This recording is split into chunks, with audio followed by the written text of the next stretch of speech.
Pandian store சீரியல்ல அடுத்த வரை எபிசோட்ல தங்கமயில் இருந்துட்டு மீனாவுக்கு ஃபோன் பண்ணி பேசினதுனால மீனாவும் மனசை கேட்காம நேராக தங்கமயில பார்க்கறதுக்காக வீட்டுக்கு வரங்க. பாக்கியம் இருந்துட்டு நீயாச்சு இவளை பார்க்கணுன்னு தோணுச்சு, ரொம்ப சந்தோஷமா இவளை கழுத்தை பிடிச்சி எல்லாரும் வெளியே தள்ளி லாக் பண்ணிக்கிட்டாங்க. எல்லாருக்கிட்டேயும் சின்ன பிள்ளையிலேருந்து பெரியவங்க வரைக்கும் காலில் விழுந்து வாழ்க்கைக்காக போராடிட்டு இருக்கா. ஆனால் எல்லாருமே வேடிக்கை மட்டும்தானே பார்த்துட்டு இருந்தீங்க அப்படின்ற மாதிரி சொல்லிடுறாங்க. நீங்கள் பண்ணது மட்டும் சரியா? அன்னைக்கு நகை விஷயம் தெரிஞ்ச போது கூட நாங்கள் வேறு ஏதாவது மறைச்சி வச்சுருக்கீங்களான்னு சொல்லி கேட்டோம். எதுவுமே இல்லைன்னு சொல்லி அப்போ ஒரு காரணத்தை சொன்னீங்க. ஏன் மாமா கூட நடுவில் வேலைக்கு போகுமா சொல்லி கூட நீங்கள் என்ன பண்ணீங்க? நான் வேலைக்கெல்லாம் போகல மாமா, நான் வீட்டவே பார்த்துக்கிறேன்னு சொன்னீங்க.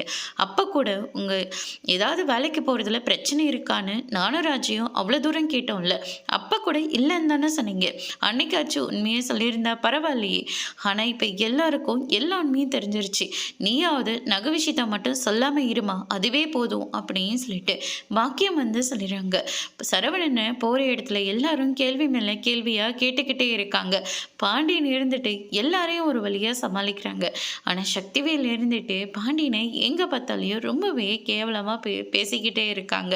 பாண்டியன் ரொம்பவே கோவப்படுறாங்க. சரவணன் இருந்துட்டு ஏற்கனவே எல்லா இடத்துலையும் அசிங்கப்பட்டாச்சு, இப்போ நடு ரோட்டுக்கு வந்து அசிங்கப்பட முடியாதுப்பா, வாங்க போகலாம் அப்படின்னு சொல்லிட்டு சரவணன் சமாதானம் பண்ணி கூட்டிகிட்டு போகிறாங்க.